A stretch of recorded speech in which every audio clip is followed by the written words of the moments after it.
all in kindergarten. I remember going up to the desk and everybody was like, oh, it's time to sit down, it's time to sit down. And I went to go sit down and these little tiny chairs. And half my ass was hanging off one side. And my knees were kept bumping into the table. And I was like, I can't get in. I can't get in here. What's wrong with me? So my mom had to come to school and they were like, what are we going to do? Because he feels out of place. So they ended up getting me like this third grader chair. So all the kids started making fun of me because I was sitting in this giant chair where everybody else was like down here. So they were like, let's just cut off the legs. So here I am at 5 feet tall, sitting in a little chair with the legs cut off and my knees are still hitting the table. It was cool. I mean, at least my mom tried at that point. It got worse. When I started dating, I got like 6 feet tall when I was in the 6th grade. And my girlfriend was like 3 feet tall. And everybody was like, what the fuck's wrong with you? You're in middle school. I was like, no, I'm not. No, seriously. They thought I was like some retarded kid. I don't know. It was kind of sad, really. As I got older, middle school came and people started getting about the same height. But then I started getting into trouble, started smoking. And I remember one time I got so fucked up going to the 8th grade, walking to school, and I lost track of where I was supposed to go. And I was with, as a matter of fact, I was with that guy back there. Here I am in the middle of the woods, I'm about to cry, and he's like, what are you talking about? No, get up so they'll know what I'm talking about this. My brother. He's like, what are you talking about? What are you talking about? He's like, I don't know what the fuck happened.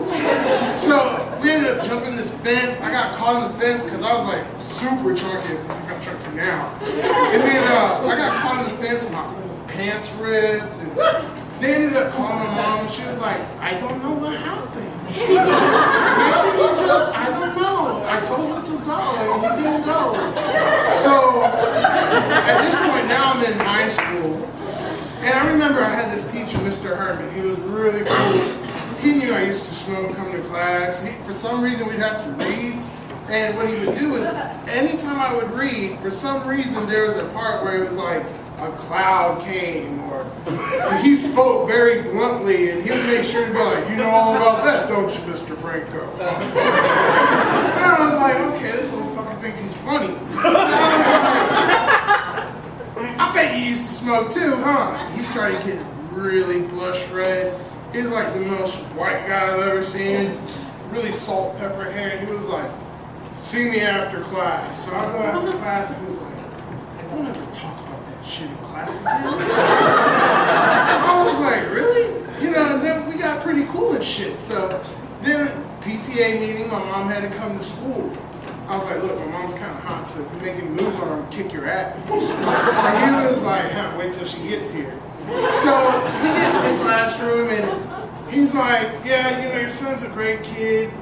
He does all his work. It's just after he gets done with his work, he tends to talk and he doesn't stay focused. And next thing you know, my mom's like, oh yeah, I tell him all the time, Checo, you have to fuck us.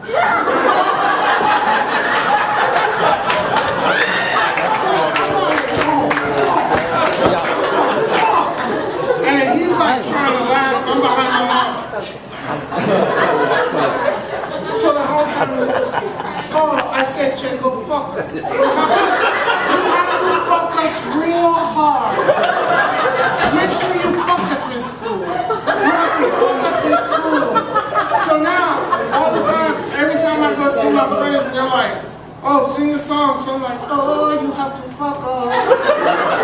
You have to fuck us real hard. Fuck us. Fuck us. But I was told that I can't teach this 3-year-old that song yet.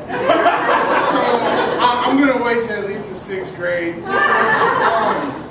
That's all I really got.